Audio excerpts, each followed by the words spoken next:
Good day to all my fellow marks out there, and welcome to the wacky and wild world of professional wrestling, the only form of entertainment where the most dominant and menacing faction are dressed in fresh Hanes white t-shirts. Grab yourself a drink and a snack, kick your feet up and relax. You are now listening to the Groupchat Wrestling Podcast. Welcome to episode 34 of the Groupchat Wrestling Podcast. And after nearly 8 months of shamelessly twerking for AEW's attention, we finally have it. We are delighted to be joined this evening by 5-year AEW veteran, former member of Dark Order and LFI, and dare I say the new leader of the Frat House, Preston Vance. Preston, welcome. Thank you, guys. I like the intro. I sometimes forget I was part of that many factions. And over 5 years now, January 2020 as well, your debut. So Yep. where has the time gone? I don't know, man. It's like a blur. I always wake up and think like, man, where are these days going? But it's like a good blur, you know. Like I love it. I wouldn't change like what I do. I love the company I work for. I don't know. It's been a wild journey, but I mean, I wouldn't trade it for anything. Oh, 100%. I mean, having been a member of Dark Order and the LFI, how does it feel now, like aligning with Jameson, Garrison, and Carter? And I'd say, seeing yourself very much as the leader of this faction, is that fair to say? Yeah, I would. I like to think so. I love the new faction we have because it's like I finally am kind of like go be yourself. Yeah. And that's like that group is like all of us. We get along well, and that's all us. Like it's not, it is gimmick, but it's also not like I will never trade working with Dark Order, and being under Brody was phenomenal, obviously. But the biggest challenge I had with that was because when I got signed, like on the indies and stuff, I never wore a mask. So then when I get signed and they're like, hey, we want to put you in a mask and have this character, I didn't love it. And then QT's like, dude, just sign the contract. Like, I'm like, that's true. So did that. And then it was a great learning experience to learn how to capture an audience. When you take away your facial expressions, like that's the biggest, because I always say to like people in wrestling, oh, like what's the, like how do you resonate with the audience the best? And it's honestly off of emotion, because most wrestling fans, they don't know what it's like to, take a suplex or take these moves, but everybody knows what pain feels like and everyone knows what it looks like. And so you see it on someone's face, and then when you get that whole element taken away from you, it's all off body language. So it was a great learning experience. I fucking love those guys.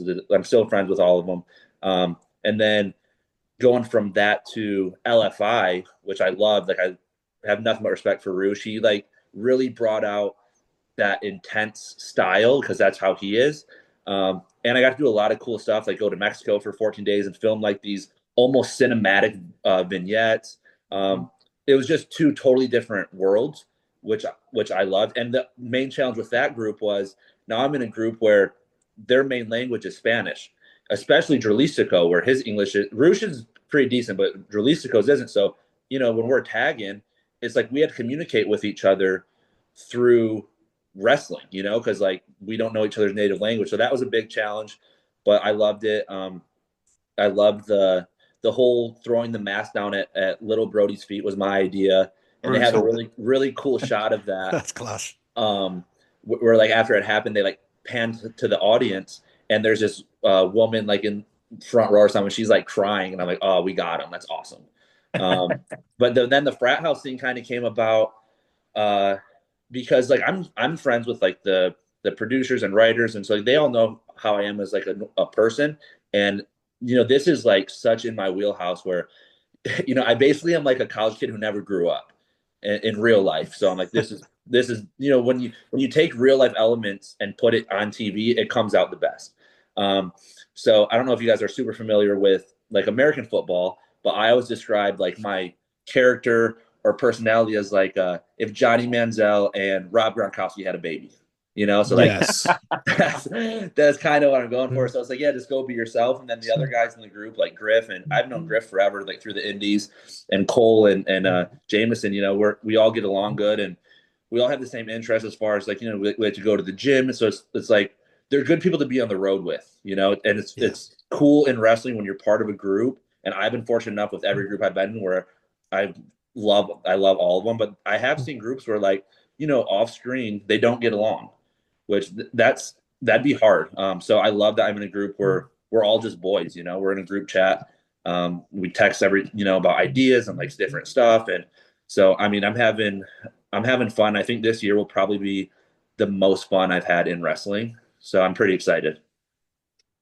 Well, hey, Preston. So, sorry, Ball Bro here. So, I'm actually the lone American on this podcast here. So, I get the Manziel and Gronkowski comparison. So, real quick, like you touched on wrestling in a mask. So, before we move on, like even though you said like you weren't like too high on wrestling in a mask, even a lot of us will agree that you did have a couple of cool mask selections. Like your first one, the clown. One, the random designs here and there, but then the second iteration of the mask was I could tell it was very inspired by Deathstroke. I mean, it was one of the coolest masks I've seen in recent history. So my question is, like, did you have any input on your mask design, or was that completely by like maybe makeup or producers who made that for you?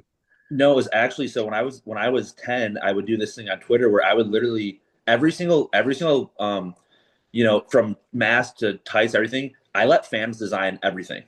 So they would send me stuff on Twitter, and I'd pick my favorite one. And I did that for one because when it comes to stuff like that, like it is what it is. I'm not like the most creative on like style and like stuff like that. But and I know like wrestling and like comic books and superheroes, the fans are kind of one and the same. I never grew up as a fan of any of that stuff. So when I did that mask, and everyone was saying like, "Oh, Deathstroke," I didn't even know what that meant. And then I looked it up, I'm like, oh, that's awesome. So these fans they would like sketch designs and send them to me. So every single one I had was from a fan. And I looked at it as a perspective, like if I was a fan, like as a kid or adult, and I sent my favorite wrestler, hey, I think you should wear this, and I see it on TV, I'm like, I'm going to love this guy for his whole career. I love being super interactive with the fans and like make them feel like they're part of it, because they are. I mean, they're essentially, without them, like we're nothing. So yeah, I got all my Dark Order stuff. It was all fan inspired, and my favorite mask definitely was the Deathstroke one, which was the last one I wore. And I think I let little Brody keep it, so he has it. Oh, nice. That's brilliant. The best part about that is that if DC Comics ever come angry at you, you can say it wasn't me, it was the fans. Yeah, the fans designed it for me. I had nothing to do with it. And my favorite part about being Dark Order was the cool fan art I would get sent to me. Like in my place, I have someone did like a legit, it looks like a comic book cover of me and Evil Uno. And, we have like our mask, and it literally looks like it's something you'd find at like a comic book store. And so when I was in Dark Order, it was just such awesome. Cool, like, because a lot of mask guys, they're luchadors, And so now I was just very like out of the realm of like, not that style, not like smaller. So a lot of the fan art was really cool that I got sent to me, and I have a bunch of it like framed in my place. That's awesome. I mean, touching on there, obviously you mentioned the fans and social media, and as a group, we've slowly been making a transition, I suppose, from Twitter to Blue Sky, because again, the more you're on Twitter, the more you come across some relatively unsavory characters. For you personally, how much impact does or can social media have on wrestlers, and even up towards on Tony Khan, because obviously he's quite present on Twitter, because again, it's got a very strong hold over us currently, and probably more than ever. Yeah, I think social media is both a blessing and a curse. Yeah. I'm someone who I will try to read everything, even if it is negative about me, and really try to like understand why people think that way. And there are like, I don't want to say suggestions, but there are things I'll read that fans will say, and like, damn, I should try that, or I should do, you know what I mean? So yeah. I love it. I love the fan interactions and the responses, because it's like, there's that saying where it's like, any publicity is good publicity, which isn't totally true, but also like, if they're not saying anything about you, that's the worst thing, Yeah. So I try to stay, I'm definitely the most active on Instagram, but because I try to do this other like social media stuff that's not super wrestling based, to try to bring kind of a whole new audience into wrestling. But I try to stay very, very active on social media, and just being a wrestler, you already have such a big platform, and I feel like if you're not using that to your advantage, like I don't get the point of it. Yeah.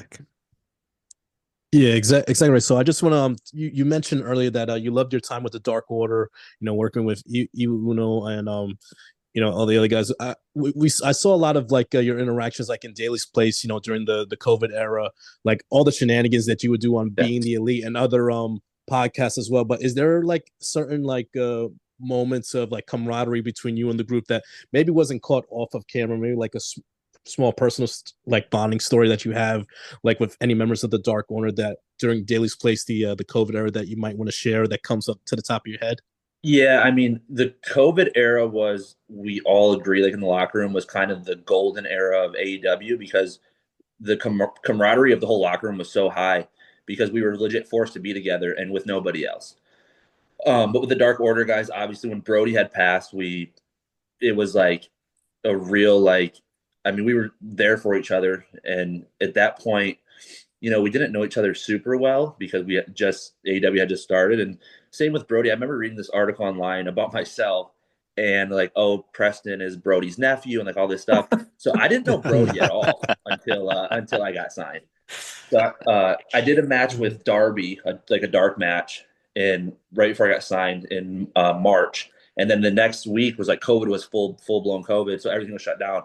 And we filmed 6 weeks of TV in QT school in Atlanta, which is where I was living at the time. And so I was there, and it was probably like 10 p.m. at night, and Brody just wanted to come check out the school. And it's the first time I ever met him, and I knew him from watching him in the Wyatt family, and I was always a huge fan. So when he walked in, for one, he's like 6'7". He's got this big presence about him, like very intimidating until you get to talk to him. And then he's like, so we just instantly clicked. We started talking. He told me about his family. We started talking about Tito's because that's my favorite drink. That's his favorite drink.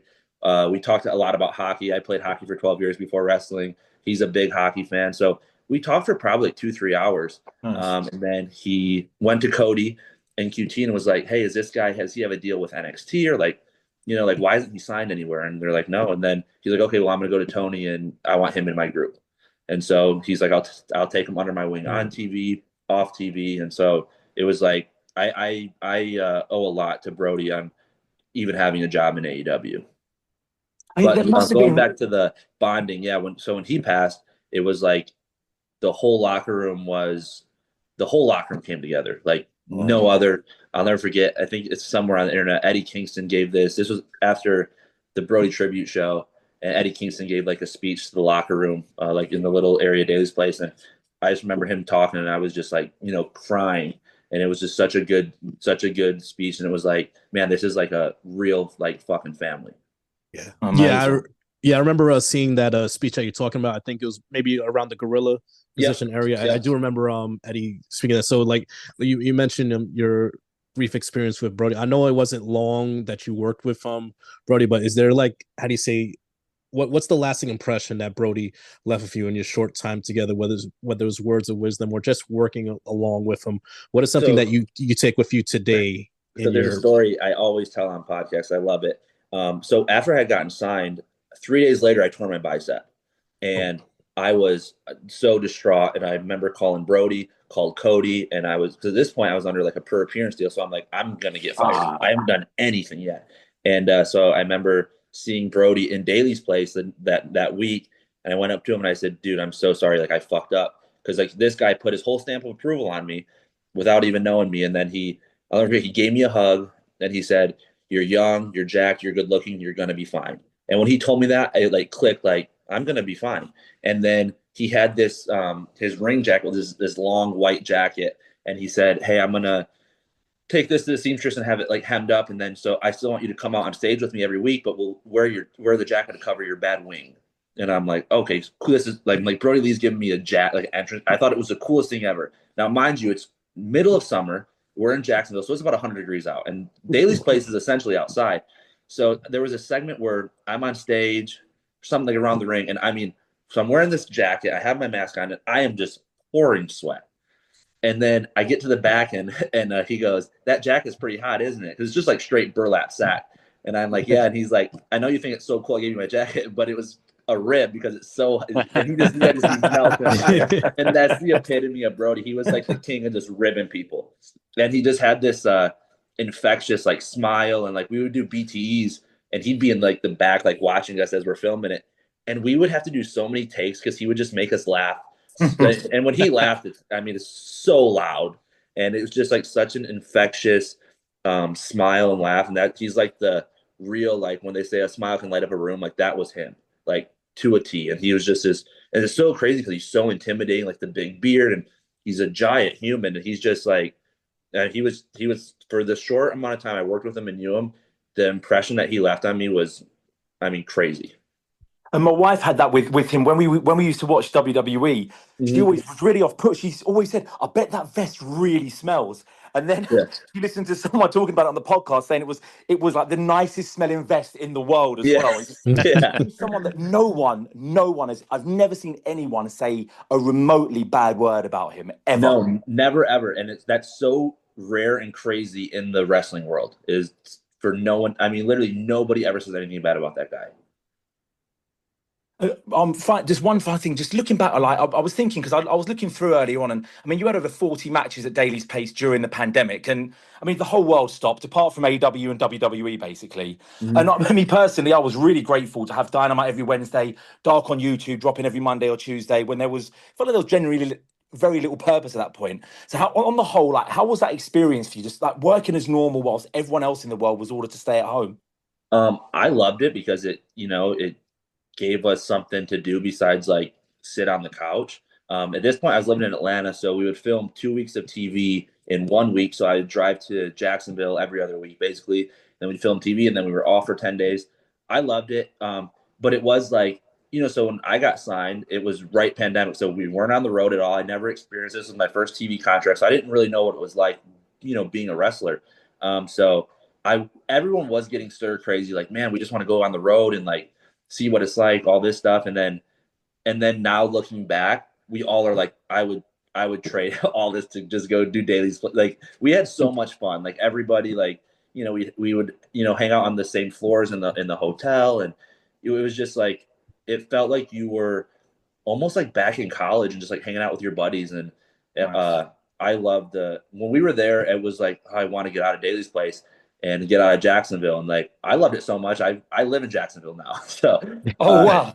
I loved working at Daly's place. And it was kind of a good, like easing into the TV stuff, because it's like, you're not just thrown out in these random packed, houses. Like, okay, this is going to be on TV, but here you're just basically wrestling in front of the boys, So, I think it helped me develop a lot, more gradually in that sense. So I loved the Daily's Place time. I think it's pretty across the board. Everybody in AEW loved it. Like memorable, I expect then. Very, very, yeah.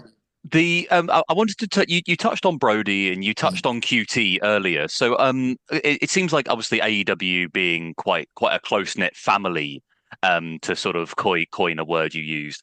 So who are the other people within AEW who you really kind of look up to, or who you really credit to, you being where you are today? Yeah, definitely. QT's always going to be my number one credit in wrestling in general. He's done so much for me from the very beginning when I started at the Monster Factory in New Jersey. So I was trained by QT and then Damian Priest. And nice. Damian did a ton for me, because when I got to the Monster Factory, which is owned by Danny Cage, and he's kind of the one who really pushed me to like, hey, like go for this. But I met QT, and then shortly after I moved to New Jersey, QT had to get neck surgery. So he was gone, and I'm like, man, I kind of like, we clicked. So I kind of moved here for you to train me. And then that left Damian, and he's another intimidating dude. And me and him, we just got along so good. And at that point, and he's a probably close to 10 years older than me. And so when I started, he was like, hey man, I'm never going to make it, but I want you to make it. And I just want to like be a small part in your journey. And now he's killing it, and I couldn't happen to a better dude. But I credit QT and Damian a lot. When I in 2017, I had a tryout with NXT and tore my ACL 2 weeks before. Moved back to Michigan, had the surgery there. And then when I got cleared, QT had moved to Atlanta, started his own school. And he's like, hey, don't give up on this. I want to train you. So he's like, come move to Atlanta. As soon as you're cleared, you can live with me and my wife till you find a place and get on your feet. So I was like, damn. And he's always been like that for me. He's always looked out for me. So he's definitely will not even just in AEW, just in the world of wrestling, QT will always be he's like my wrestling dad, basically. But as far as AEW goes, Brody had a huge impact. Working with Roosh honestly had a huge impact on me. I'm trying to think of some more higher up guys, but definitely the AEW guys who's there still would definitely be QT. Love that for you. Awesome. Moving on, so getting a little bit not slightly deeper here, but just an interesting one here. With the world seemingly imploding at the moment, all over the place, does this filter in any way into the locker room? Like football, soccer, that's my main escapism. It's the kind of place I can go there. Your political allegiances, they don't mean anything. You can be celebrating with people who don't think the same as you and whatnot. Mm-hmm. It can be briefly paused. Do you find that's the same thing in wrestling? I try to stay out of all that stuff. Honestly, I just like I love going to work every week, and like I'm friends with everyone, man, and that's just how I've always been. I try not to take stuff too seriously. Like our job is so cool, and it's like some people do complain about stuff here and there, but like I'll never complain, man. I wouldn't trade this for anything. I love going to work and just like hanging out with my friends, and then we get to wrestle, which is something you love to do and you always wanted to do. I know I love it. My friends back home, they always get jealous. They're like, you basically live like a college kid with money now. And I'm like, yeah, basically, it's awesome. It's actually awesome. I mean, do you have the kind of luxury? Obviously, back in the 80s, I mean, Vince McMahon had the $1 Million Man, so he'd literally make him live like a millionaire. Now, is Tony Khan giving you that license to literally live like a frat boy now? Hey, he didn't have to push me to do that. So WWE ID is the latest venture from Connecticut to expand further. What's your thoughts on it personally? Or is there anything like within AEW, any thoughts on it? Because say, for instance, if you were still on the indie circuit today, would that appeal to you? I don't know. I don't know much about it. And I haven't really looked into it that much. But if I was on the indies and was trying to make it still, maybe if it seemed like I'd have to really like I said, I don't know. I don't even know what it entails. And I don't really I guess, I don't want to say care, but I don't focus on that much. So yeah, I don't really know, but if it's something good for these guys grinding it out there, trying to make it and it's going to make the business better, that's fucking awesome. But I don't really have a take on it. Cause I don't have enough knowledge on it to have an opinion, I guess. Oh, fair enough. So with now, obviously you're a staple on Ring of Honor at the moment. How do you feel in general, where you are now with Ring of Honor, say compared to a couple of years ago? Because obviously now you're essentially at the forefront of your own faction. Yeah, I'm definitely more comfortable, obviously. And it's cool because, like I said before, and like I said, I loved my journey in AEW, but I was always kind of the big heater. You don't get to talk, and I had to be really serious. Working with LFI was great, but it's you're going out there and you're just you're this tough silent guy, and that's not me. It just isn't. I'm not an angry person. So this is definitely the most comfortable I've been in a group, and it is cool where it's because out of the group, I have the most experience and stuff, and those guys are awesome. I love them. But it is cool to kind of be the more of a focal point, which we don't really have oh, you're the center, but I do sometimes feel that way, and I love it, and I think we all do bring the best out of each other in that group. And like I said, we're all so like-minded and very passionate, and we want to do we wanted to start doing indies together and traveling together, and so it's this is definitely the most comfortable I felt. Just go on TV and be yourself. It's very refreshing instead of having to I guess for lack of better terms, play a character.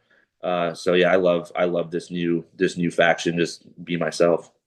I mean, you can tell when I was looking at you, when you were with Lexi, when you were basically introducing Jameson to the group as well, you could see that looked like people having fun. It didn't look like you were at work. It looked like you looked like you were being yourself. Yeah, your arms look like the biggest arms I've ever seen in the world, and you just look like you were having fun.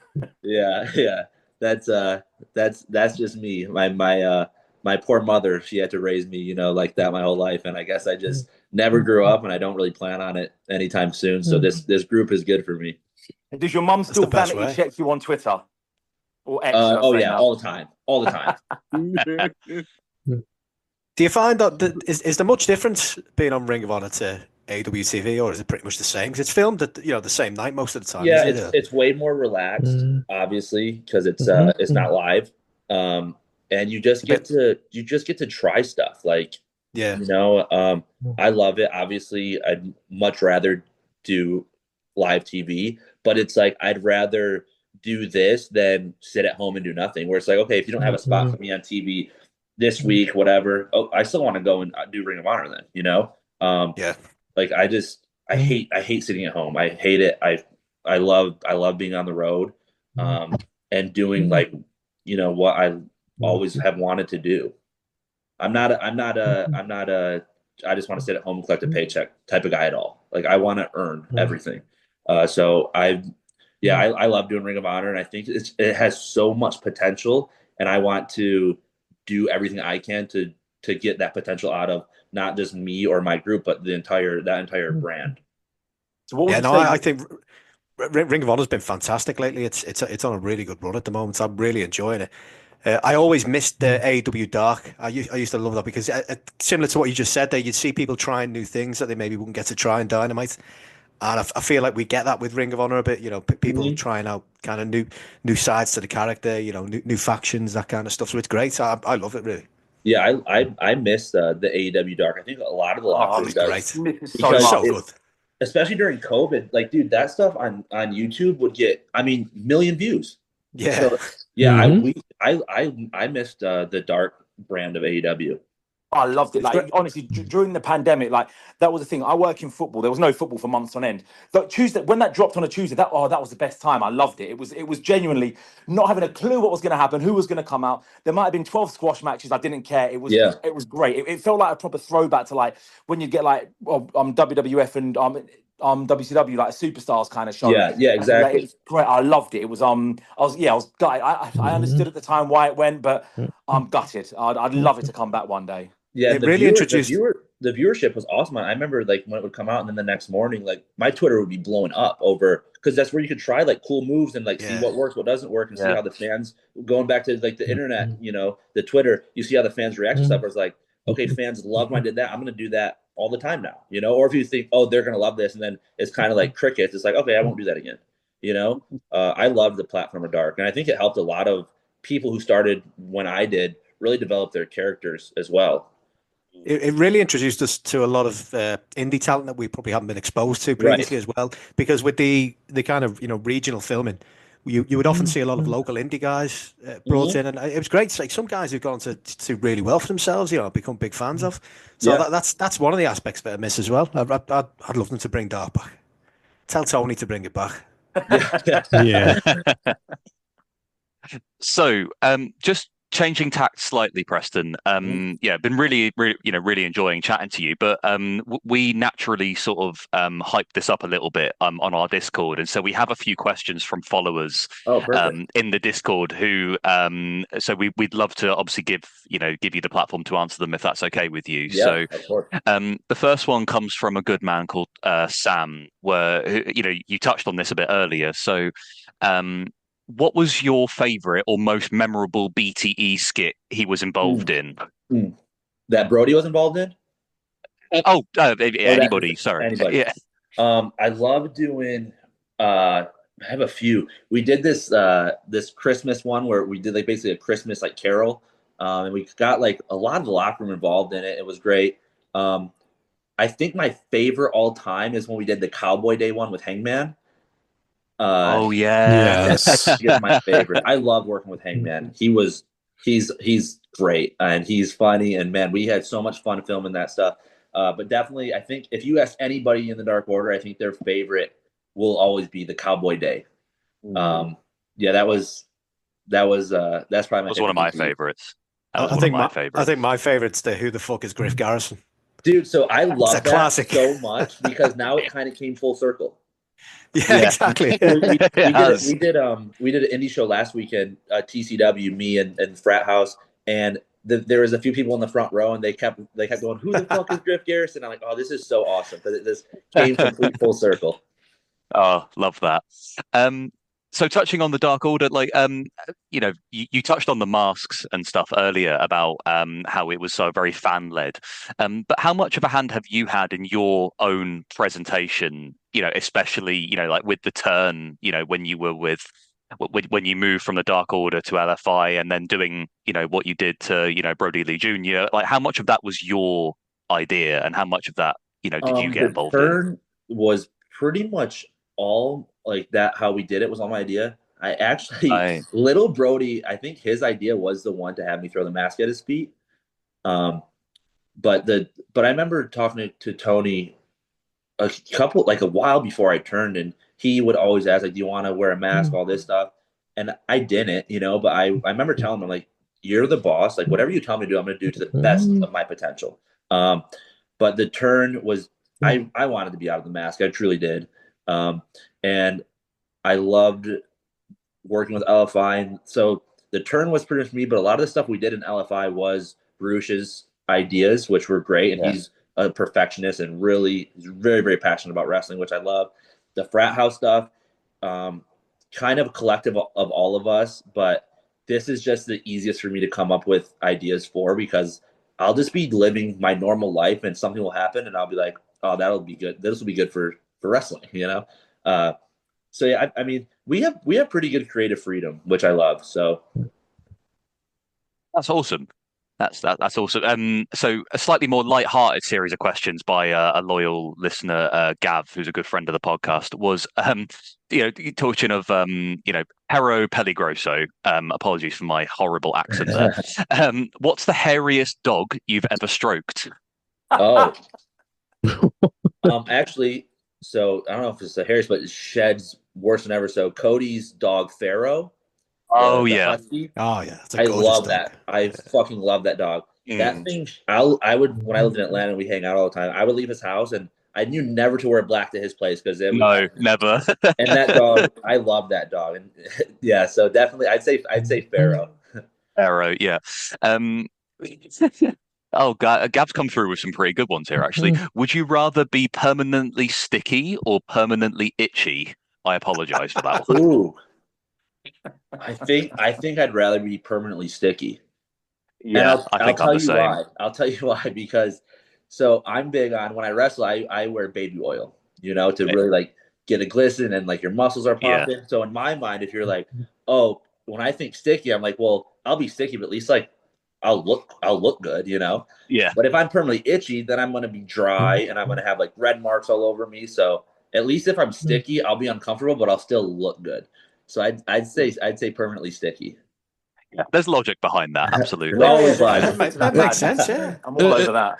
Especially in the world, you want to be sticky, keep your opponents close and helps you with your slams and your holds and stuff like that. Yeah. But listen, so Butter, real quick, like I'm actually gonna go on Karen for this because I want to ask, with all due respect to my co-hosts here, they haven't asked the important questions yet. Because listen, you're a member of the Frat House, so Frat House equals gym bro. And it's funny. I saw a video of you. I think after post workout, you're walking in the mall, you're eating, your snacks, your steak and whatever. So just a couple of questions. Number one, what is a typical Preston Vance workout? Let's say today is chest and back day. What's your typical workout for that? And also, what is your pre and post workout meals? Like, yeah. So if you wouldn't mind, I'm gonna take notes for it as well.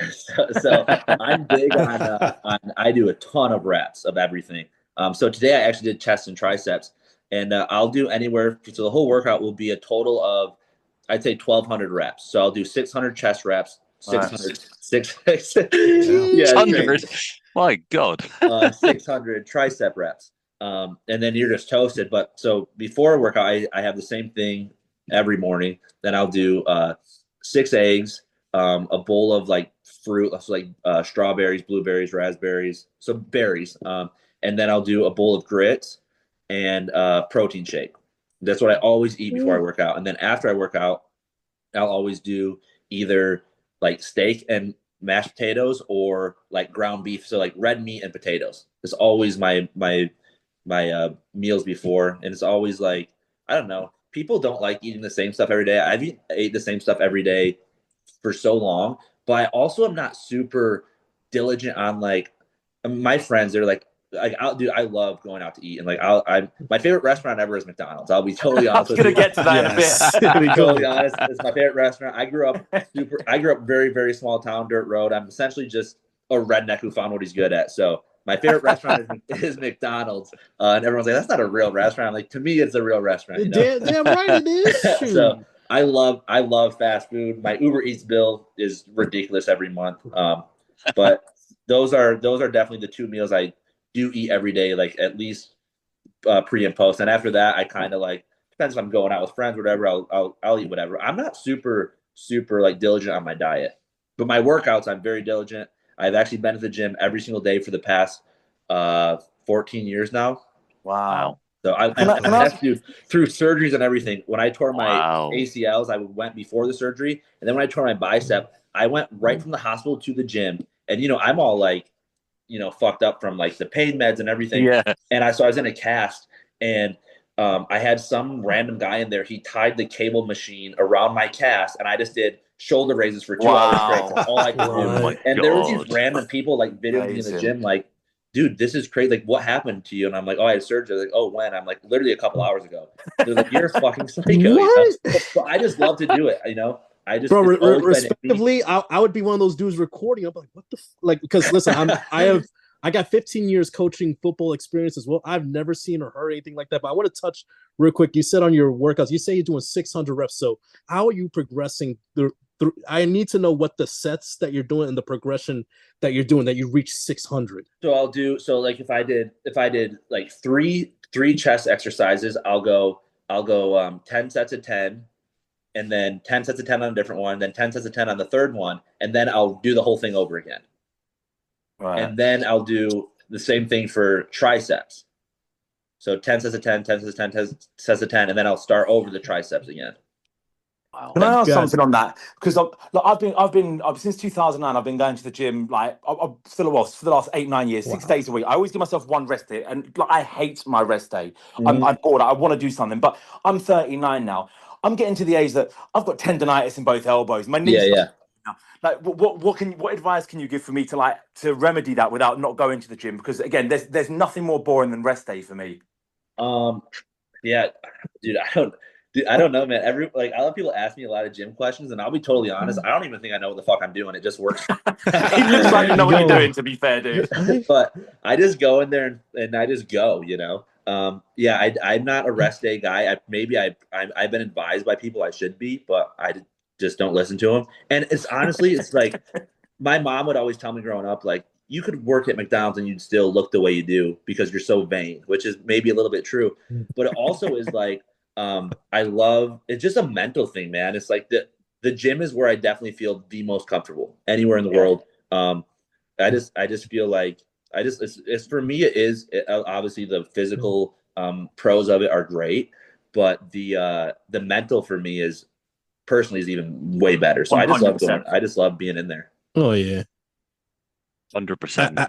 Absolutely. That's kind of like what made the pandemic like tough for a lot of us, because the gyms were closed and everything. So I remember I have to buy like a lot of equipment to do at home, like cables and all that other stuff. So I totally understand, like, you're in the gym, and that's why I tell a lot of people like who were a little nervous about going to the gym, like, listen, just going there is half the battle. Once you get there, nobody cares what you're doing in there.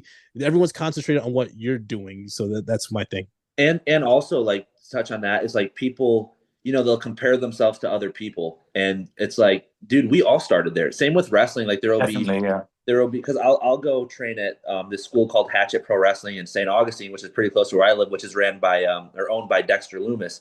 And I'll see these kids and they're just starting. I can see them getting so frustrated, and it's like, we all were there at one point. So you can't like watch someone who's been doing this for years and be like, wow, why do they get it and I don't? Or like, why do you look that way and I don't? But it's like, you have to, just repetition. And like, you'll get it, like, it's not like you were just born, jacked. So yeah, I'm big on like, I never compare myself to other people, especially when you're starting something new. Cause it's like, everybody had their day one, Amazing stuff, man. I do have a couple more Discord questions, which should be pretty quick, and then we've got like a final thing which Mark will get into. So, Okay. you touched on, McDonald's. So, what is your go-to snack food? This is taking my questions. Go-to snack food, so like chips and stuff. Yeah, whatever it might be. What's your go-to snack? So I don't really eat them, but I actually did have them the other day, because I got home pretty late from some some extracurricular activities.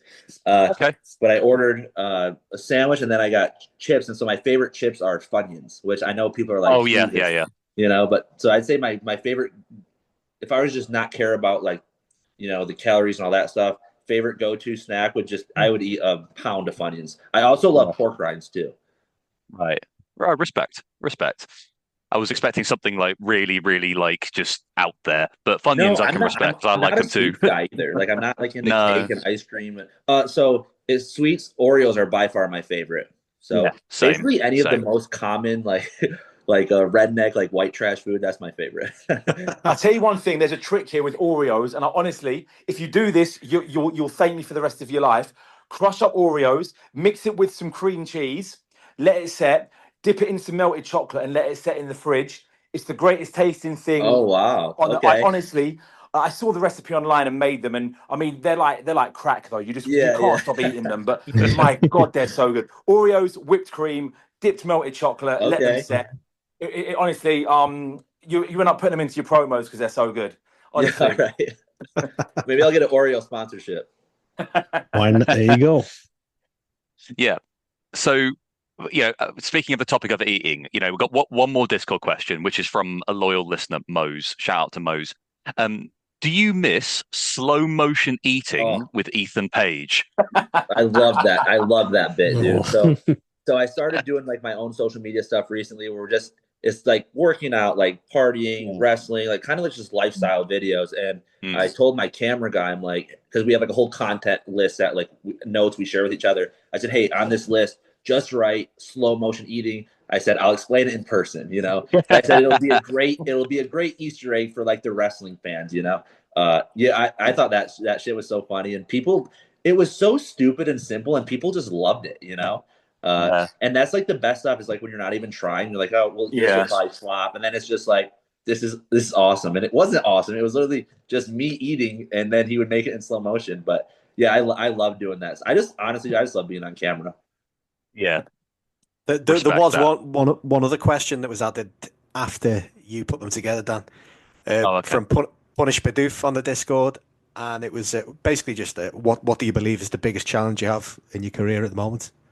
At the moment, probably this isn't like a bad challenge, but like getting more TV time, whether it's Ring of Honor or Dynamite Collision with the Frat House. And it's not like it's like more of a goal than a challenge, I guess.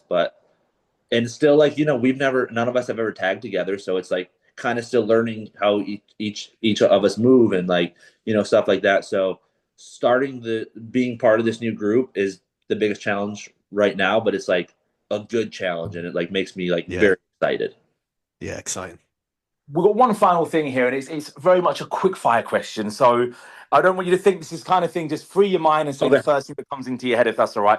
Very quickly, one of our friends, Alyssa, has been a bit poorly lately, and she was very excited when I told her that we were going to be doing the pod with you. So I said to her, ask any question. You'd ask me anything. I'll make sure I ask him. The first one was if you'd marry her, ha, ha, ha. So I won't ask that one, but I'll go on to the next one, which was, would you ever consider going back with the Dark Order? Yeah. Simple as that. Cool. Right. Well, there you got it. You got the answer there. So anyway, on to these quick fire ones. Right. What's been your favorite thing you've done in AEW? The Brody Lee tribute match, the very first one, is by far my favorite moment, and I don't think it'll ever be touched. Yeah. Who was your favorite wrestler growing up? Billy Gunn. Oh, respect. What's your favorite ever film? Dumb and Dumber. Nice. Good choice. Yeah. You were born and bred a Michigan man, according to Wikipedia anyway. Tell me one interesting thing about the area. Where I grew up, my neighbors were Amish. It's like an Amish community. Wow. I grew up in the middle of nowhere, man. I grew up on 50 acres, dirt road, pickup trucks. And leading on to your Wow. favorite sports team, Detroit Red Wings, your favorite sport. hockey. If you could go back to the Monday Night Wars, would you have been on Raw or Nitro, and as a heel or a face? I'd want to be part of DX, so I'd be on Raw. I think that's answered my next question, which was Sean or Brett. Oh, Sean. God damn it. What's your What's your favorite ever album? Marshall Mathers LP. Yes, Oh, honestly, yes. unreal, Random culture. unreal Let's go. album. that's fair. great. From Michigan, That was man. He's like, we love Eminem. yeah. That was the soundtrack. That and Dre 2001, they were the soundtrack to my childhood. Those, Yep. but yeah, the Marshall Mathers LP. I haven't listened to it for a while now, but I still reckon I could recite 99% of the lyrics from that whole album. Great shout. What's your favorite ever match? Favorite match? Probably me and Rouge. Wait, my match or like favorite ever? Your match. Mine. Me and Rouge versus Claudio and Moxley, the Texas Tornado match. Yeah. That was wicked. That was Yeah, brilliant. that's That, yeah, it was hard. And what's your worst? Was my worst, my least favorite match? Yeah. Man, that's hard. I don't really have anywhere I'm like, I hated it. I don't know. To be totally honest, I don't think I have an answer for that one. Fair enough. And finally, Great attitude to have. Yeah. yeah, definitely. Cage match to me is what the Bible is to a man or woman of faith. According to them, you've never wrestled in your 248 matches in England before. Why do you hate England so much? I've never been to England, but I would love to wrestle there because you guys are fucking awesome. Like, you guys are like fans, you know? Yeah.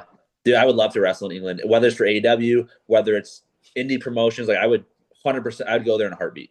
Yeah, like, it'd be Rev Pro Progress. It's the scene. The scene was damaged for a while for certain reasons. It's done a really good job of building itself back up in the last couple of years. Yeah, I keep up with them on social media and stuff, and I watch all their clips. Like, yeah, it looks killer. Honestly, like, I mean, a couple of us are like all the Brits on the podcast are scattered all over the place. Like, we've got like Mark's in London. I'm just outside of London. We've got one in Andy's in sort of North Wales, and we've got Mike who's in like in Merseyside, basically, like Liverpool. So there's quite a scattered amount of promotions, and regularly, like each week, we're going to UK shows, and each one just seems like it's just getting better and better. So if you get the chance to come over here, like honestly, I'd recommend it, because lots of, like, we were chatting to Ben Bishop a couple of weeks ago, and he was saying about how he wants to come to the UK and all that. And I will just say this now, our crowds are better. Our crowds are like some of the the loudest, most rambunctious kind of people in the world. I can speak as the lone like American here, like in the pod. Like, I've been to All In the past 2 years. Like, being from New York, like, I thought I was a part of some great crowds here in the States. Like, but no, being in Wembley Stadium, like 80,000, 50,000 people, like it's a different, like, it's a whole nother worldly experience, like, as a fan. So what they're saying is 100% true, like, honestly. Okay. Our crowds are that good that we confused the fuck out of Big Bill when he was in Cardiff. Yeah. he didn't know what to do. He was looking around like, what do I do? He was right in front of me, and I saw him when the cameras were on. He turned around and said, "What the fuck do I do?" Because he literally was so taken aback by it. So was Jarrett as well that day, but he just laps it up. I've never seen him smile so much. His face was absolutely beaming through the whole thing. He was doing everything he could to get heel heat. And we were just cheering him every time. Well, fellas, do you have any more questions? Just one other quick fire one. Like, I'm a bit of a music fan. I think I probably know where this is going. But what's your workout go-to album? When you're in the gym, what sort of album or style of music do you go for? I listen to everything in the gym, man. So actually, my favorite genre of music is actually country. Respect. But if I had to pick one album to, like, if you got to listen to this, I would say 50 Cent, Get Rich or Die Trying. Yes. Very That one good had choice. Some banger workouts. Ooh.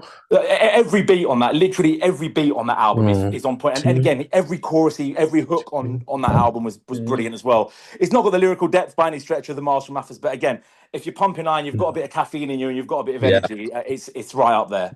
Get Rich or Die Trying 2003, that made high school so much fun for me and my class. Like, I mean, yeah, listen, that was basically 50 Cent was the guy to listen to during prom. I mean, that was like 90%. Oh, and you're from New York, so they love him there. Oh, yeah, absolutely. Like I said, I mean, like, obviously, like, that's on my playlist as well. But yeah, I mean, you can't go wrong with Get Rich or Die Trying, honestly. All right, guys, anything else we got? Yeah, no, I was going to ask, is eventually, I don't know how, maybe 10 years' time, is Brody going to kick your ass? He wants to. Is this the most long-term booking we've ever seen? Ever. I would love that.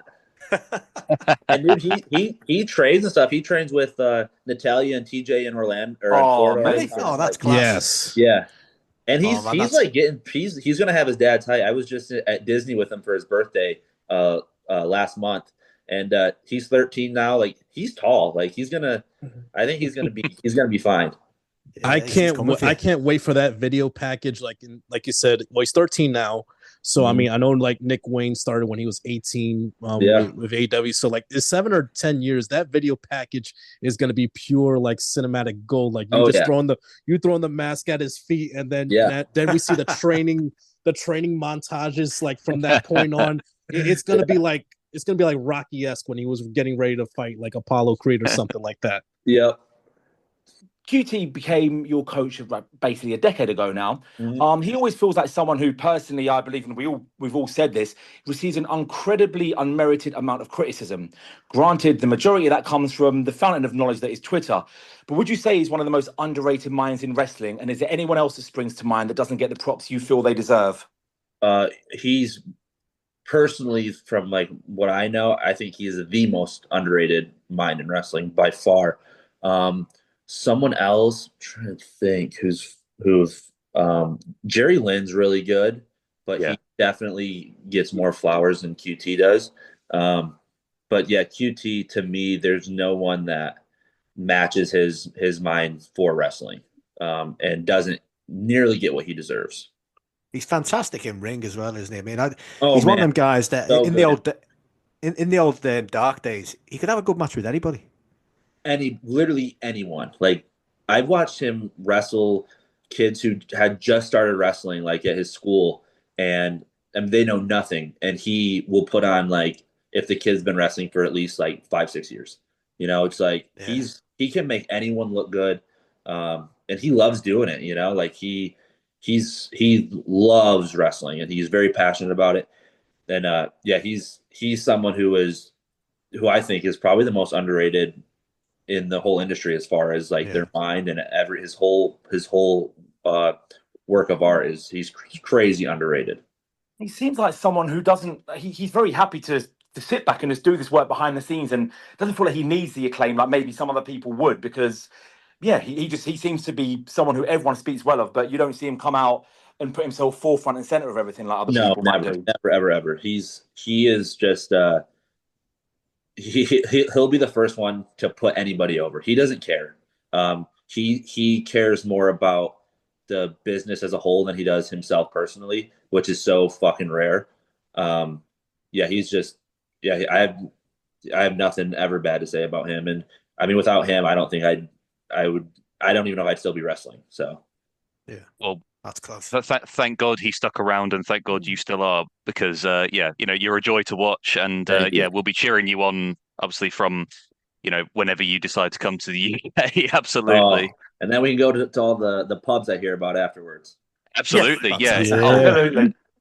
Absolutely, yeah, of course. We'll need to sort of give you a bit of a lesson on what is a good beer and what is not a good beer, because over here it divides opinion a lot. Whatever you put in front of me, I'll take. There you go. That's the English spirit. Yeah, love that. We'll give a lesson to the Frat House. We'd have a blast going over there, man.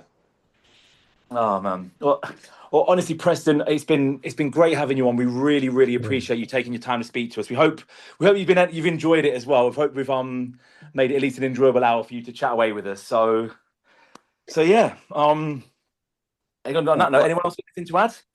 I think we're all good. No, just yeah, thanks a lot. I mean, like as we said earlier, we try and be one of the more positive AEW, mainly AEW, but we do a lot of other stuff, but mainly AEW focused podcast because there's so many grifters out there trying to shit on everyone day in, day out. And it's stupid. I don't know why people don't just talk about things they enjoy a lot more, which is what we try and do, like, you know, rather than focus on the one or two things that you hate. Yeah, man. That's so yeah, thanks. And I love to talk, so I'll talk about anything to anybody. So amazing. Well, yeah, it's been great. But we honestly, we really do appreciate you taking the time for us here, because we're still a relatively new podcast. We just like chatting about wrestling, like we're sitting around having a beer, chatting with mates. That's the impression we want to give. Yeah, and we just want to be positive about what we like. And again, I'm a proper AEW mart. I hate saying that word; it's a bit cringe, but I am. I love it. I absolutely love every show. I look forward to every single one. It's my escapism from reality, a few hours every couple of days a week, and I think it's the best thing I've experienced in wrestling. So thank you for your contributions to it as well. Oh hell yeah, thank you, man. 100%. We got Frat House brothers in England. Hell yeah. Yeah, always. And we will hold you to that. If you do have an indie date or when you're over with AEW, if you guys want to go out on a drinking session, we've got your back, I promise you. If I'm going to England to wrestle, we're going out and drinking. I love it. Same. Yeah. Without a doubt. Good stuff. Yeah. Good stuff, Preston. Well, yeah, thanks again for your time. Preston Vance, ladies and gentlemen. Thank you, man. Thank you. Take care. Cool. Cheers, mate. Thanks again. Cool. Thanks, guys. Yeah. Well, that was Preston Vance taking some time out of his very busy daily gym schedule to talk to us at the Group Chat Wrestling Podcast. What a nice fellow. So speaking of AEW, I mean, it wouldn't be the Group Chat Wrestling Podcast without a little bit of hype and a little bit of talking about what the good stuff we saw this week, because yeah, again, Collision, what a show that was, boys. What were your thoughts about it? Fucking banger again. Honestly, what form they're on. On fire at the moment, really, aren't they? It really was. It was excellent again. I'm regurgitating things, but they are on good. They're on great form, and it's obviously appealing to the masses because ticket sales are slowly out. I was looking at this time last year; they were getting about 2,200 through the gate most weeks. It's up to around 3,000 they're hitting, which again was regular gates in 2020 before the pandemic. That's what they were gone down to. But the thing that I'm keep banging the drum, they're hitting after a bad 2024. Where the fuck is this idea that it was a bad 2024 come from? I don't get that. That's bizarre. I've seen a few people saying that. It's mental. It was an excellent 2024. Good. Like a handful of bad weeks. That's it. Of course. It was a great 2024. It was honestly, the pay-per-view quality was in a league of its own. And Dynamite was the most consistent. Yeah, I'll be honest. There were probably spells when Collision was very much a 6 out of 10 show. It was never bad, but there wasn't that much life to it. It wasn't really progressive. But Dynamite, for the majority of the year, I mean, again, like the Wrestling Observer Awards sum up the mentality of wrestling fans. Show of the year, Dynamite. Pay-per-views of the year, AEW. Booker of the year, Triple H. What the fuck did he book well? That was a head record. I didn't get that at all. But that sums up the mentality. Like Dynamite was head and shoulders above any other show last year. The pay-per-views were head and shoulders above any pay-per-view last year. Look, don't get it wrong. The build-up to WrestleMania was really, really good. It even got me invested to some extent because it was great with The Rock. It felt big time. WrestleMania Night 2 was great. After that, it was a bunch of middling 6 out of 10 pay-per-views that had a couple of hot crowds abroad. Raw was pretty solid until summer, then fell off a cliff. SmackDown was like the show that everyone took the piss out of week after week. It baffles me. Like this 2024 was better than the previous 2 years. Well, and you talk about the build to WrestleMania. It wasn't even outside of that one angle. It wasn't actually that good. It was terrible, the rest of it. The rest of the show, like I would watch it, and I'd watch it for The Rock's 40-minute promo, and the rest of the show was shite. Yeah. It's insane. Sorry, you talk about a complete 180 as far as WrestleMania build. I don't know if you guys. I'm sure you guys saw the clip from SmackDown this past week. Yeah. Oh my god! There were a few. Holy fuck! Like, listen, like, I stood up to watch this shit. I was fucking tired. I was like, okay, it's hour 3. We're finally getting this shit. And shout out to Chris from Heels on Life Podcast. We were taking guesses throughout the day, like, how long is the segment going to be? I was thinking 35 minutes. Other people were thinking like an hour.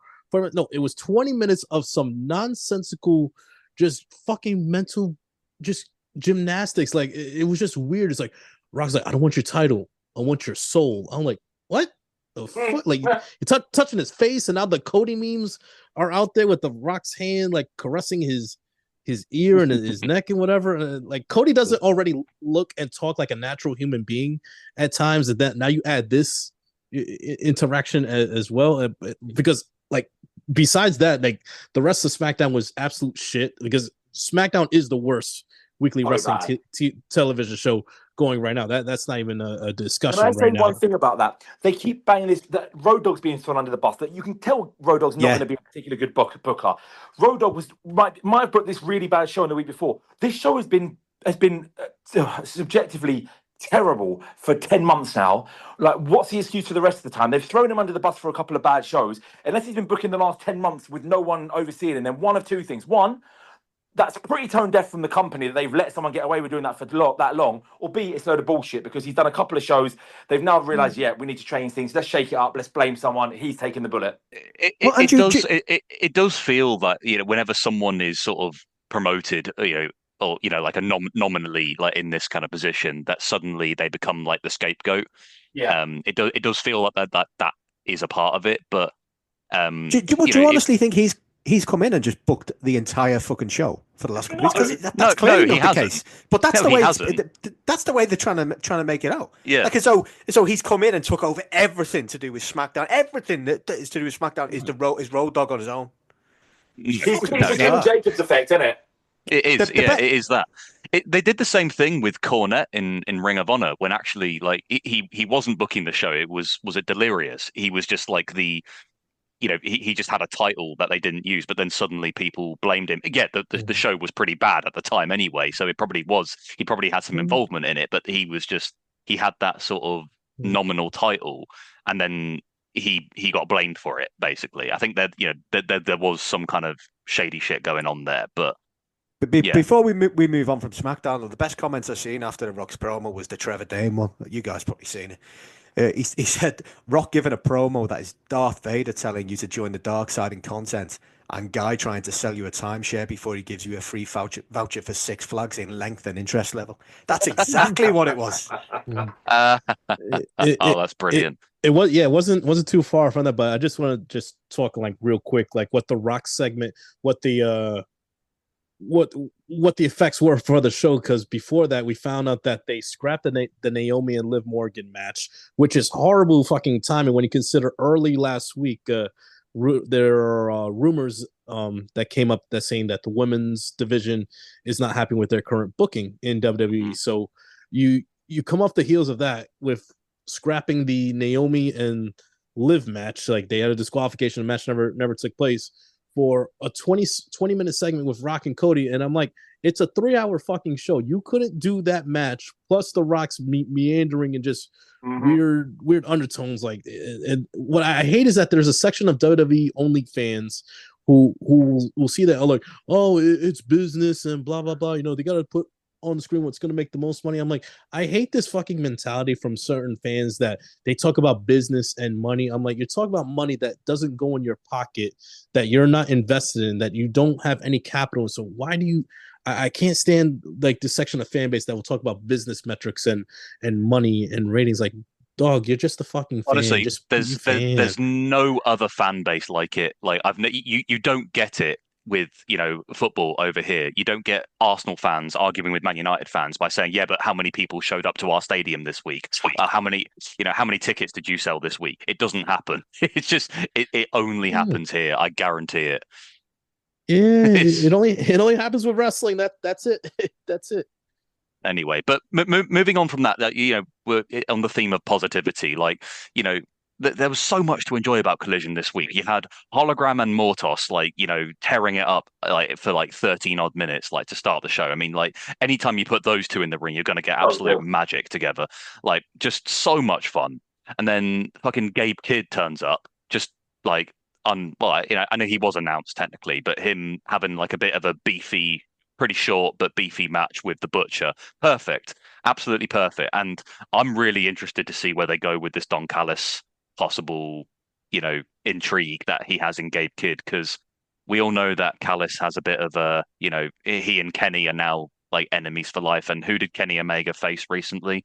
None other than Gabe Kidd. So it wouldn't surprise me whether Gabe's going to be here for just a short time or whether he's going to sort of, they're going to play the long game with it. I think that something is afoot, and I'm really interested to see where it's going, because I fucking love Gabe. I love Gabe Kidd. I think he's brilliant. I think it's an alliance. I think it's an alliance. I don't think he's joining the family. I think it's going to be an alliance with the War Dogs, probably. The War Dogs, yeah. Yeah. I'd just like to point out that I called this 3 weeks ago. Did you? Yeah. Called Gabe Kidd.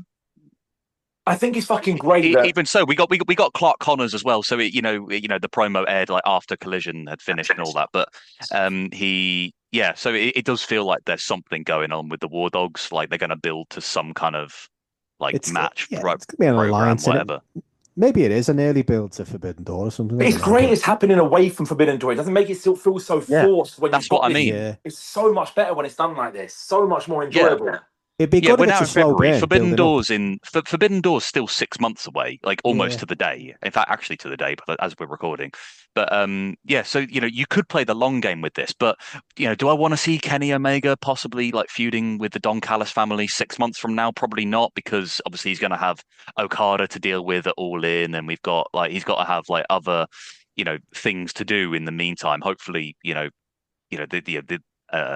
like an elite reunion at some point, whether that's this year or next year, I don't know. But it feels like if you're going to be feuding with Don Callis for 6 months again, I'm like, not too sure about that. But Gabe Kidd, if it's just Gabe Kidd on his own, yeah, fuck it, I'm all on for it.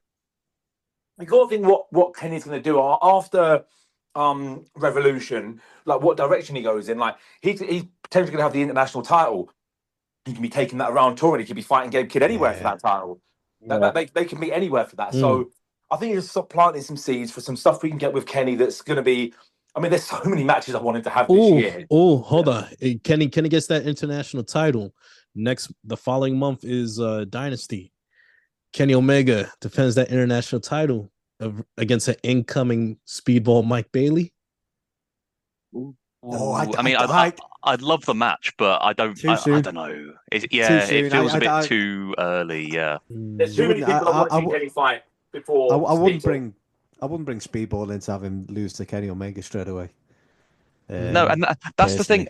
I might be in the minority here, because and I may be getting ahead of myself here, but I don't think Kenny should win the international title at at Revolution. I think Takeshita, he's doing so good with that belt at the moment, and him also holding like the New Japan Never Openweight belt, and him just doing his whole like round the world, like wrestling for three multiple different promotions as well, is really working well for him.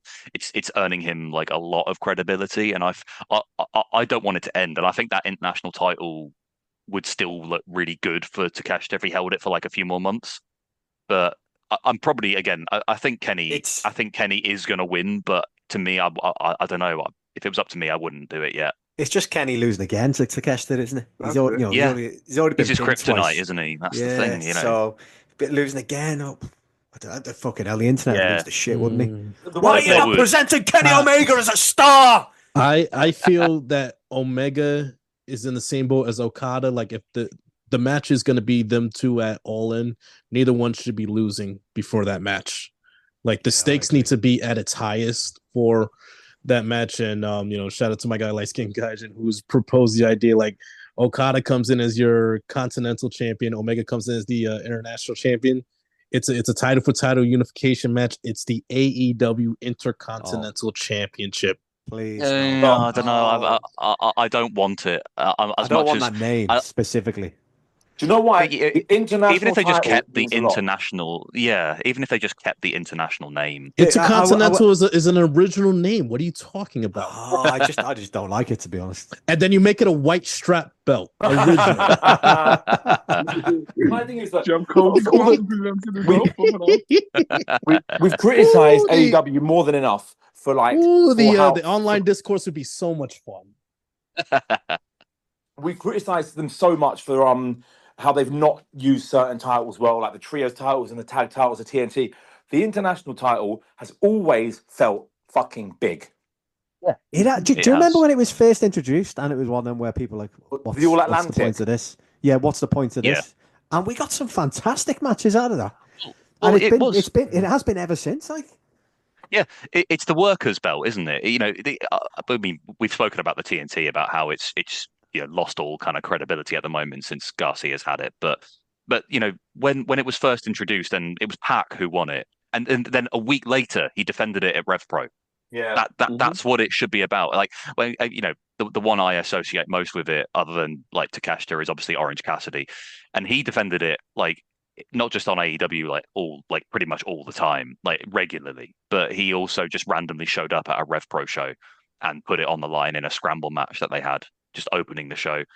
I've got to say, you've had MJF defending it against some Templario in CMLL. So it should be that. That's what I think it should be. Just that workers' belt where anybody from any nationality can just like stake their claim for it. Yeah. I've got to say though that the future Death Riders member Orange Cassidy had one of the best title runs of all time. Certainly did. Should have never given him the second one. It wasn't necessary. They should have left it when it was brilliant. I agree. It was so good. It was probably the best. When he was falling to pieces week after week, and he's just got the belt in his bag. Yeah, we go again.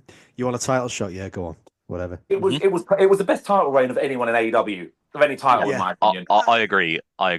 Apart, that and Kenny's belt collector run were my favourites. To be fair, most of the world title runs have been good. Like, there's not really been they're like outside of the obvious, exception. Yeah. And like the guy with a soda tattooed on his arm. outside of that one, they have been good. Hangman's was cut short. It was really good until the best build of all time. I still think MJF's, apart from the ending, was fucking brilliant. Some incredible matches. He exceeded everyone's expectations in terms of match quality there. The match quality in Swerve's run was great as well. Even Samoa Joe, transitional run, but very good, all things considered. And an intimidating fuck that was gave you the vibe that he was a realistic champion. He was someone that people feared. And he had a 4-month run with it. They gave him 4 months. It wasn't like when whoever leaves. If we have a new champion at Revolution, they are going to define a interim champion really, because if Cope or Christian leave Revolution with it, if they do, it's going to be a very short run, and it better be a very short run. Well, yeah. Even if you go back to the first one, though, Jericho's first one was fucking brilliant. It was great, perfectly done. And it was just what it needed to get off the ground. Yeah, and Moxley taking it when he did. That was my favourite incarnation of Moxley. He was fucking brilliant, and we got some fantastic matches out of that. And it's had a great run really. Aside from the one stain, soda like stain. Technically two stains, but yeah. Oh yeah, I don't count that. Yeah, one's Pepsi and one's shit, but there we go. Speaking moving on. Speaking of Pepsi, have you guys seen this? Like, please tell me it's fake, because I haven't looked into it too much. It has to be fake. This Nick Nemeth court case, legal. It's not challenge, Nick. It's Ryan. It's Ryan. Sorry, it's Ryan. The other It's not Nick. The other one. Yeah. The one who doesn't sit laughing less next to Dave important McGregor. Yeah. The less important one. Yeah. The one who's not a nodding dog. Yeah, I mean, it's got to be. Have fake, you read surely? it? Like, have you read it? I have, and that's why I'm thinking it cannot be real. Like, it's AI. It's got to be AI generated. It's got to be Chat GPT generated. Has anyone gone through this though? Like, I'm reading it as we speak. Has anyone gone to honestly? Like, have any of these reporters actually looked into whether this is actually real or whether it's just something he's made up? Because it can't be fucking real. There's no fucking way this is real. People have just, shared it, obviously, just because, it's a story. Apparently Ryan Nemeth's taken both Punk, AEW, and Tony Khan to court. It can't be real. It can't. I refuse to believe it's real. It's got to be a joke. No self-respecting legal firm would look at that and say, yeah, you have actual grounds here. Even Mark Sterling wouldn't look at that and think it was real. Do you know who might even turn his nose up at that? Frank Mortos. Yes. Literally. Honestly, it was wild. It can't be real. Like there's so much in there. It can't be real. Like he actually suggests that Tony's family created AEW just to keep Tony busy. What the fuck is that? That's so bizarre, man. They also said that Punk was Tony's idol. Like, I'm not sure about that. It wasn't his idol. He says that. And he didn't back me up because he was too busy trying to impress his idol or some shit. Like, what? What the fuck it's not a real. It can't be real. I refuse. It's about as real as fucking Woo Energy. It's absolutely madness. No, the one that got me was that, like, you know, he was given AEW because just to keep him busy, but also about how he led Fulham down the wrong path. And correct me if I'm wrong, but aren't they doing like the best that they've done in the last 20 years or something? It can't be. Anyway, fuck that little cunt. It can't be real. So anyway, let's move on because I don't want to talk about that. This is unbelievable. I don't even know which one's which. To be honest. Oh, sorry. The other part that's the most unbelievable of the entire thing was that he refers to himself as a successful actor and comedian. Oh yeah, that's what I was going to say. Was I should sue Ryan Nemeth for impersonating a pro wrestler for so long. Successful actor. What the fuck has he been in? It's fucking Tom Cruise. He's clearly, I don't know, he's clearly taken a few bit of head trauma where he thinks he's all that. He thinks he's a successful wrestler when I can't tell you a single match he's had. But no one hey, we move. That's it. It's amazing. The thing is, he's saying how Tony's mismanaged Fulham. This is the best Fulham side potentially of all time. That's what I mean. That's what I mean. Yeah. Any American listener out there that thinks about this, what is essentially a character assassination. Fulham are currently the best Fulham side I've ever known by quite some distance as well. Like with the results and with their team, they've spent money. They've done a great job. They've got a great manager. They punch above their weight amazingly well. It is absolute nonsense. It honestly baffling. But anyway, we've given him enough airtime. They haven't done this well since they had Louis Saha in the squad. They've done better. They're going to finish. This is going to be the highest ever Premier League finish this season, coming off what I think was their highest ever Premier League finish last season. So 5 points off a European place. Yeah, 5 points. And that's that nothing. says it all. 5 points off a European place. And we've got them tomorrow evening, so that'll be fun. But anyway, we move. Well, you hammered them in their place. Anyway, that's Tony Khan's fault. So anyway, we've covered Collision. Let's have a quick look ahead, as this will be broadcasting on either Tuesday or Wednesday. So it's nearly time for fucking Dynamite. The best time in the week. Honestly, have you looked at the card? I looked have at what's indeed. announced. So we've down. got. I mean, the poster, the Ospreay Brian Keith poster is just it's gorgeous. The Intercontinental International title match is going to be an absolute beauty as well. Oh, it's going to be banging. And we get Hardy Cameron, so everyone's a winner. So everyone, so good. We'll probably get a couple of matches announced in the next day. By the time this airs, there'll probably be another couple. It's a big crowd. It's gonna be like a full it's probably gonna be a sellout. It's gonna be like probably approaching 4,000, which is one of the biggest crowds they've done in the last 6 months, especially when they're not in a major city as well. So it's really impressive that to get that when it's not in Chicago, etc., or New York is pretty impressive. It looks, looking at the map, it looks like 90-ish to 95% already sold out.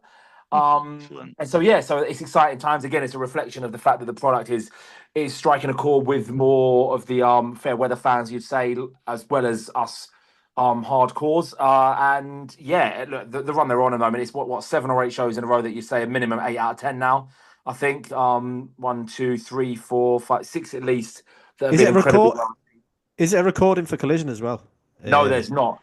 Collision. So is that live? Collision's live on live. Don't get me excited. I'm gonna tell myself that we're getting a tag title change. Tag title change. It's the Outrunners against I get Outrunners are facing not an actual change there, but it's coming because the Outrunners are facing the Murder Machines, and they're going to take the titles off the Hurt Syndicates. It's happening. Do you think that match promo was?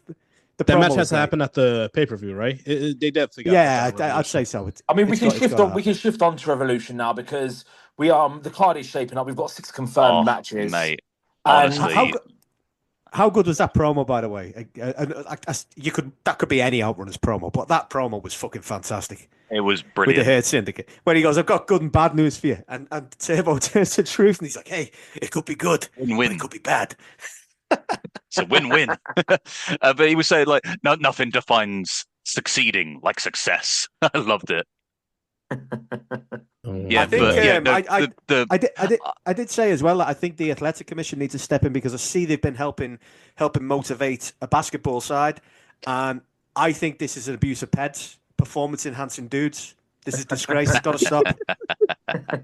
So yeah, that was the University of Omaha. Like they won their conference tournament. They're going to the NCAA tournament. But yeah, like, oh my god, these fucking guys come. They were there before and after.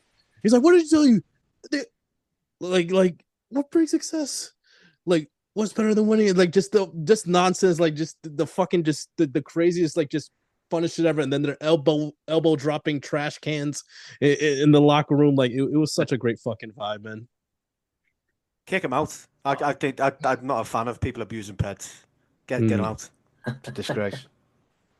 Horrible, outrageous. But no, I'd love the Outrunners to face the Hurt Syndicate. I think that could be just a lot of fun. I think it's going to be the Murder Machines, but it's going to be the Murder Machines. We'll build it up to it. That's going to be. We know who's winning, but it'll be a fun match. So we've got, of course, we've got 6 matches announced for Revolution. Mox Cope, Mercedes, Momo, Hangman, MJF, Tony, Mariah, Takeshita Kenny, and the cage match. So realistically, we'll probably get 2 more matches on there. I'd say 8 seems to be the magic for them at the moment. 8 or 9, yeah. I think 8 because it's the sweet spot before you start to get a bit like burned out. I think 8's the magic. Main card number. Ricochet will be for. We're going to go with the dog collar match. That'll get added. Dog collar. That's getting added. Dog collar. Tony, it's going to be a dog collar. Tony, it's going to be a dog collar match. Yeah, and we need Tony to listen to this in his sleep. So he subconsciously just dog collar, Tony. Yes. It's a dog collar match. Tony, it's a dog collar match. Revolution. And then you got the dog collar match. And then you got like the the tag title match. So I think those 2 will be the main card additions, perhaps. Yeah. And then on 0 Hour, you do some kind of shit with the Lucha, like LFI versus Commander and Lucha Hologram. Madness match. Let's have a 6-way Lucha Madness. Yes. Well, remember, but they didn't meet Madness last year. Will they do the face? Did they do the face of the Revolution last year? No, they didn't. I think they stopped it in 2023 because last year had the Iron Man match, didn't it? There's so much potential. That was the year before. That was my mistake. If we have a Lucha Madness match, there's so much potential to revisit an old angle that I loved when Jericho was facing all the Luchas, and just throw someone else in there to mix it up. Whoever it is who you think needs something to get stuck into, a big guy maybe, just get in there. Someone who can essentially try and claim their luchador DNA and get in there and mix it up with the luchadors. Go on, sorry. Remember, it's in Los Angeles, so you could definitely do like a lucha like scramble match or whatever. Like just would love it. Like a 6-8 man lucha match, whatever. Get the CMLL guys in there as just well. Give me Mascara Dorada because he's fucking phenomenal. Bandido v Hologram v Mortis v Commander. Give me that. Throw in Hechicero as well, and throw in Mascara Dorada. Make it a 6-man. The winner gets a TNT title shot. So, the TNT title. They're surely going to have something to do with that. I forgot about that. Well, and also we could another one.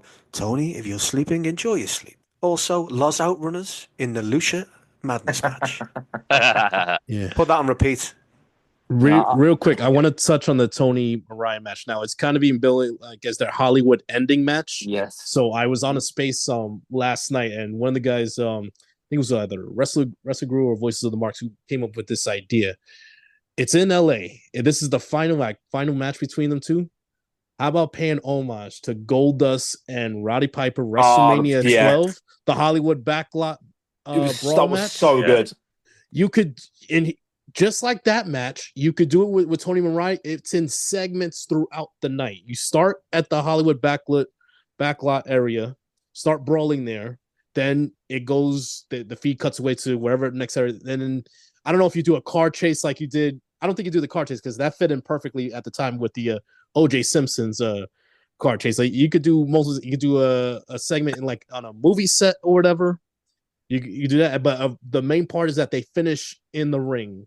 no brawling. So it could be a multi-segment, match. Like that was have it throughout the card, just interspersed between like other matches and stuff. Yeah. Well, like, like after matches, like it would end like I said in the crowd, and then they're fighting way to the ring, and then Aubrey or whoever's the referee, and that's how they end the feud right there. I think that could be an amazing moment that night. It was that match was the first time WWE had ever done anything really innovative at that point. It was actually not terrible. It was incredibly well done. The execution was absolutely perfect. Like something like that would work perfectly. I'll be all over seeing. You've got it in my head now, Tony. If you're listening, Dog Collar and Hollywood Brawl. They're the two Lost Outrunners. And Lost Outrunners. And Dustin Rhodes. Let Dustin Rhodes direct that Tony Mariah match. And Tony, if you're listening, just if you're listening, just put Bandito on the card, whatever the case. Just I mean, really, we've got 6 matches. We're going to get 3 more. We'll probably get the TNT title, which means that the 2 main belts are probably the 2 most underwhelming matches on the card. I expect chaos in the main event. I do think there'll be chaos. If we get I think there's something with Jay White and Christian. There's a cash in, there's a heel turn, there's something. There needs to be something fresh at the end of this, because we were expecting it at Full Gear, we didn't get it. We were expecting it at World's End, and we didn't get it. So it's time to pull the trigger on something big now. Whether it's Jay White joining them, which again I don't think is out of the realms of possibility. He's been so intertwined in this storyline, or if not, he's going to cost. He'll cost Mox, and then Christian comes down and cashes in on Edge. It's something. It's got to be something really noteworthy to finish this card when you consider that how much quality is going to be before it, and the fact that every match could outdo it in terms from a technical standpoint. That's it. Yeah, the main event. Yeah, on paper, isn't the most like enticing match on to a lot of people. I think they'll exceed expectations. I have a feeling that Cope usually goes out, and the last like big matches he's had have always been, for better or worse, like really, really enjoyable, at least for me, in my opinion. And yeah, like it does feel that this needs, a little bit of just juice, if you like. And I'm not talking about Juice Robinson, but I'm just talking about it just needs something. So I do think this screams like the most sort of obvious Christian cash-in opportunity, and I'm not about it really. I think it is still too WWE. It's too Money in the Bank. I'm not really a fan of it, and it's kind of lost steam. Usually, when the holder of the the cash-in opportunity thing, usually the holder, they start to lose a bit. They start to lose momentum and steam, and then suddenly, boom, they cash in, and then they get the title, and suddenly everyone's talking about them again. I really don't want that to happen. As much as I love Christian, I think he's fantastic and he's one of the best characters in AEW. I want to see him try and sign it so that it's binding and then fail, or someone else sign it. I actually think that'd be a great ending. That'd be a great ending. He could come cash in and then fail, and so he costs Copeland the title himself. That'd be a great ending. The two of them losing by Copeland failing, Christian failing, and causing Copeland to fail at the same time. Something like that. They've made a thing about how he hasn't signed it yet, and therefore it's like, okay, well, it's not official until he signs it and then gives it to the referee. But I still think maybe someone could steal it. I still think maybe Jay White could steal it. Because if he's not signed the contract, does it have Christian's name on it? As far as I remember, before you actually use it, I think it's sign and sign. That's what he did with the TNT cash in. He signed it on the spot because Luchasaurus was the one that won it, wasn't it? And he took it off him and signed it. Yeah, well, that's what I mean. So could this essentially just be? Could Jay White sign it if he gets over? Because I think initially when they were doing the Kip Sabian tease, when they were doing the mini feud before he joined, he stole the pen out of his hand because Christian was on the stage. He was about to sign it and then cash it in, but then Kip Sabian stole the pen. So I don't think at the time, I don't think it's actually signed. No.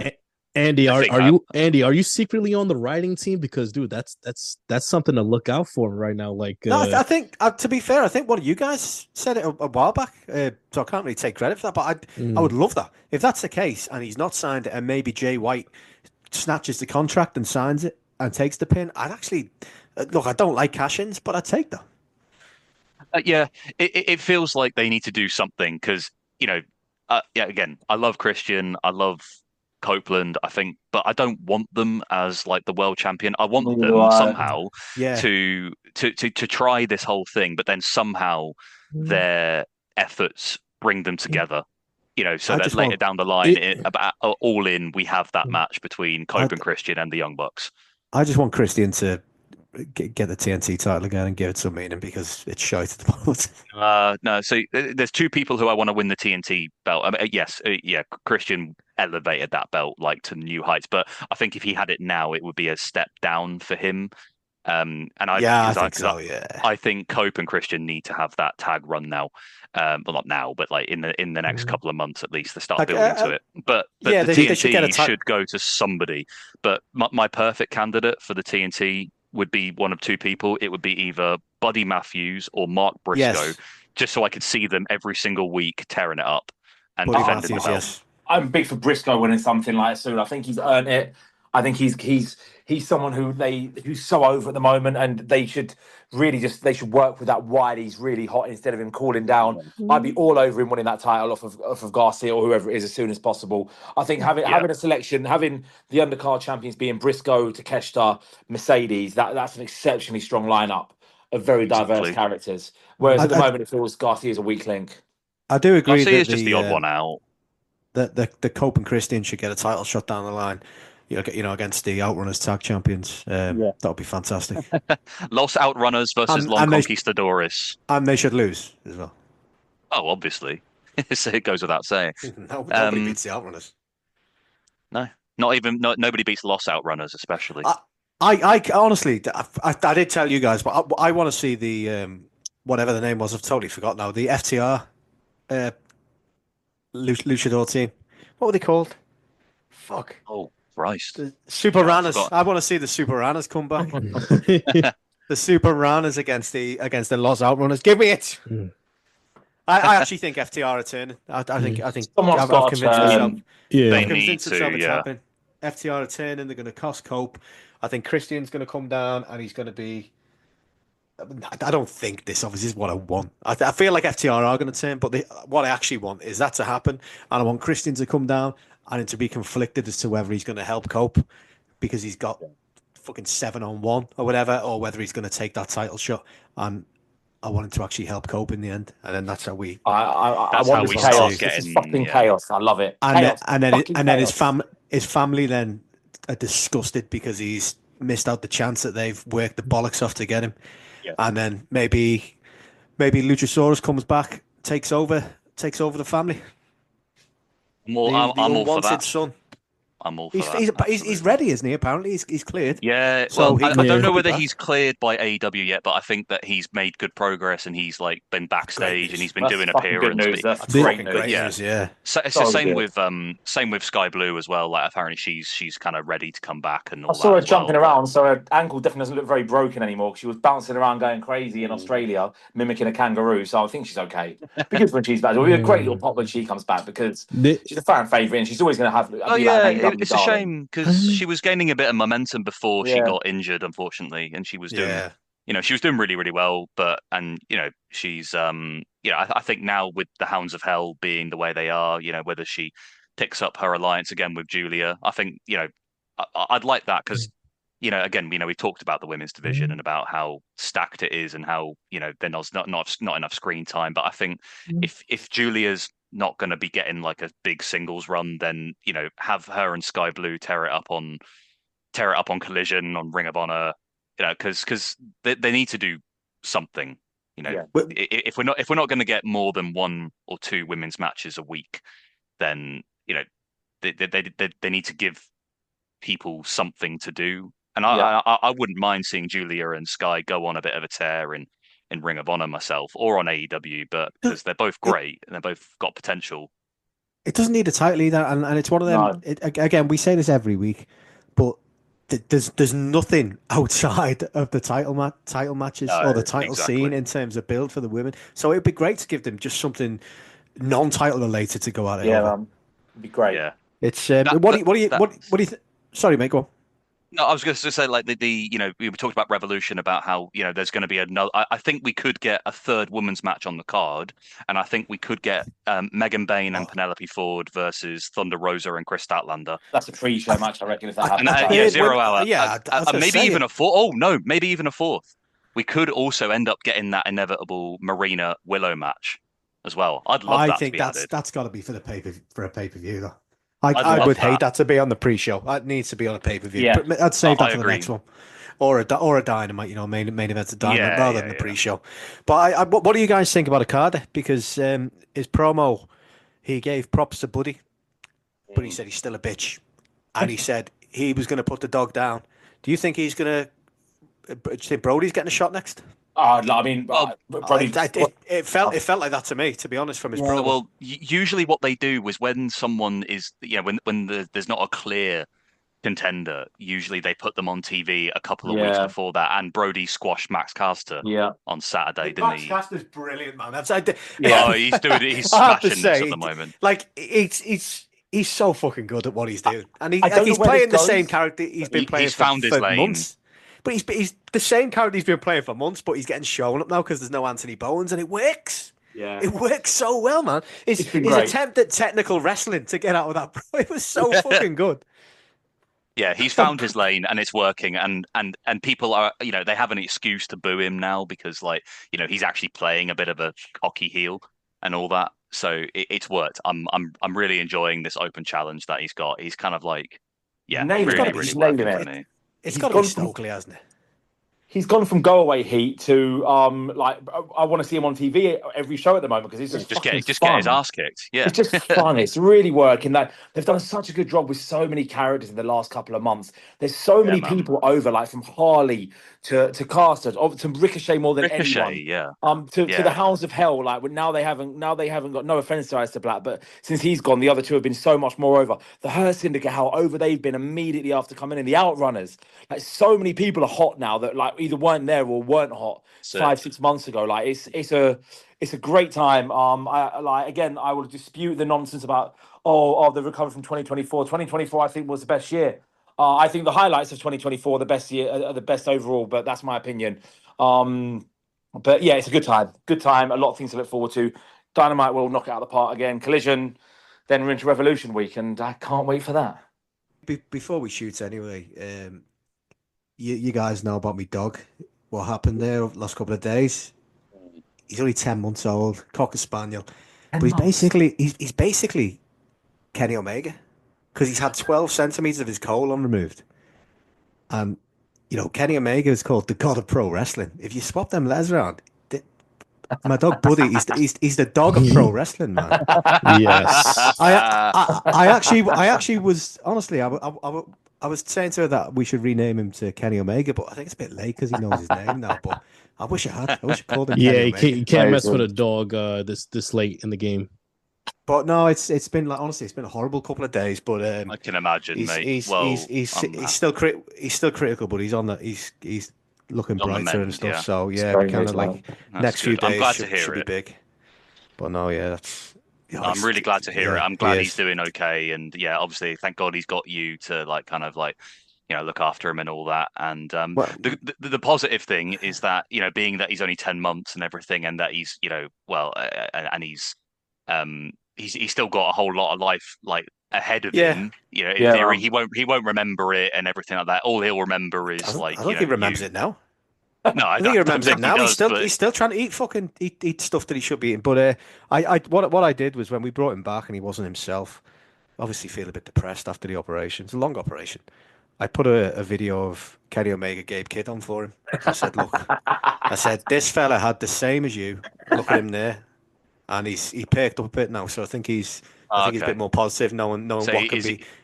What he can do after that kind of operation. He's not going to start hitting you with snapdragons and V-triggers, is he? No, it's probably his dad. His dad's Jericho, so he'll probably be hitting him with them. Oh, do it to anybody. Here we him. Okay, fine. Yeah. Cool. Well, no, I'm glad to hear it, mate. And that is going to do it for this episode of the Group Chat Wrestling Podcast. Again, shout out to Preston Vance for taking time out to speak to us today. What a great chat. Top fella. What a great really week of wrestling we are going to be looking forward to Revolution's heating up nicely. Dynamite and Collision this week should be absolute bangers. Again, AEW is on fire at the moment, but also so are we. So yeah, again, thanks again to everyone for regularly listening and popping up in the Discord every day and just chatting shit with us. We really do appreciate your listens, and keep an eye out, because in the next couple of weeks, you should start to see us, our lovely faces. Well, you won't see mine because I'll be covered by a lucha mask, but you'll start to see some of the other pretty faces who behind this channel. So stay tuned. But yeah, thanks again for listening. Have a great week and look after yourselves. Peace out, guys. Go and buy a Frat House t-shirt and follow Preston Vance. Yes, do that. Bye, guys.